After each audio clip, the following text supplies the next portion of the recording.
կառուցվածքը տեքստի արդեն հուշում է, որ սա Հայաստանի հետ բանակցված թուղթ չի։ Վերջի պահին տվել են ասել են ստորագրեք, որտեվ այստեղ ձևակերպումներ են, ընդհանրապես տեքստի կառուցվածքը սա հուշում է, որ սա մի կենտրոնում գրված փաստաթուղթ է, տվյալ դեպքում Միացյալ Նահանգներում։ Հիմա տեսեք, 3 խնդիր կա։ Հիմա ես 3 խնդիր կառանձնացնեմ գլոբալ։ Այո, հասցրել եմ ավելի հանգամանալից ծանոթանալ 10 էջանոց փաստաթուղթ է։ Նախ նկատեմ, որ 10 էջանոց փաստաթղթում 13 անգամ Հայաստանի ինքնիշխանության մասին է խոսվում։ Այո։ Արդեն այդ արտառոցությունը Նիկոլ Փաշինյանի սիրած բառը օգտագործեմ, հուշում է, որ ամենաշատը խոցված է ինքնիշխանությունը եւ Նիկոլ Փաշինյանի խնդրանքն է, կամ այդքան է իր խնդրանքի հերիք է, որպեսզի գոնե նախընտրական PR-ի համար կարողանա օգտագործի, խնդրել է այդ ինքնիշխանություն բառը ափր-ծփր տեքստում տես ցրել, պատրանք ստեղծելու համար։ Ակնհայտորեն երևում է, որ Նիկոլ Փաշինյանի միակ շահագրգռությունը եղել է պրոպագանդիստական թեզեր պոկել այդ փաստաթղթից։ Մի բանի մասին, որ շատ խոսում են, ճիշտ հակառակը հասկացեք։ Մանավանդ այս իշխանությունը։ Հա, բայց եթե ինքնիշխան երկու երկիր իրար հետ փաստաթուղթ են ստորագրում, ինչ կարիք կա ամեն էջում ինքնիշխանության մասին գրելու։ Ուրեմն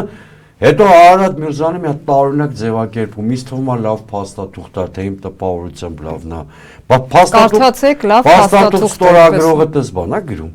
Փաստաթուղթ ստորագրողը, այսինքն տպավորությունն է, որ ինքը հեստոր էր ծանոթացել։ Մեզ է համոզում է, որ լավն է։ Հասկանում եք, այդ արտառոց ձևակերպումներ են։ Հիմա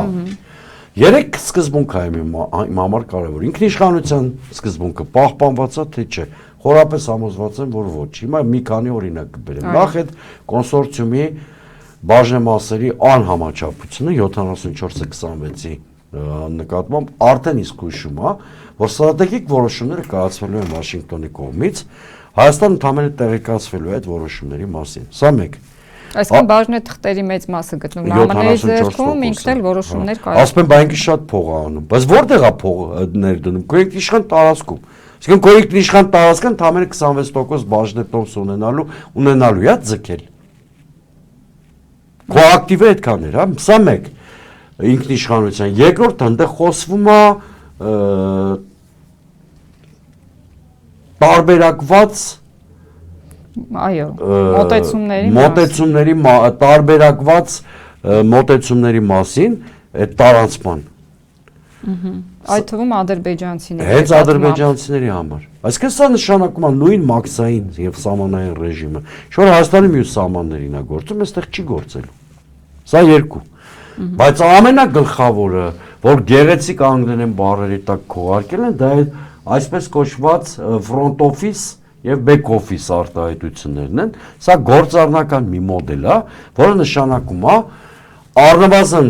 առաջնային հատվածում պետական լիազորությունների արտապատվիրակում։ Մի հատ իշոր օպերատորի։ Սա նշանակում է դու քո իշոր ֆունկցիաներ շատ կարևոր, որը դասական ինքնիշխանության հատկանիշներ են, օտարում ես իշոր օպերատորի։ Այսինքն ինքնիշխանության եւ իրավազորության բաղադրիչը այս 3 փաստը ես կարող եմ էլի ծավալվել, բայց այս 3 փաստը հերիք է գլոբալ,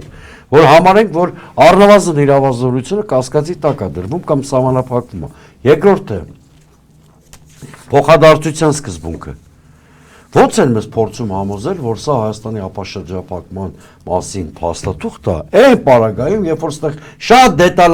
դետալացված նկարագրված այդ թրիփը ոնց է աշխատելու։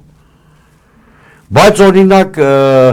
մյուս մասերի ապաշրջապակման մասին մի երկու սիմվոլիկ ընդհանրական նախադասություն է։ Այսինքն սա կոնկրետ բանի մասին է, 42 կիլոմետրի մասին հայտարարություն է, եւ սա որևէ ձևով երաշխիք չի, որ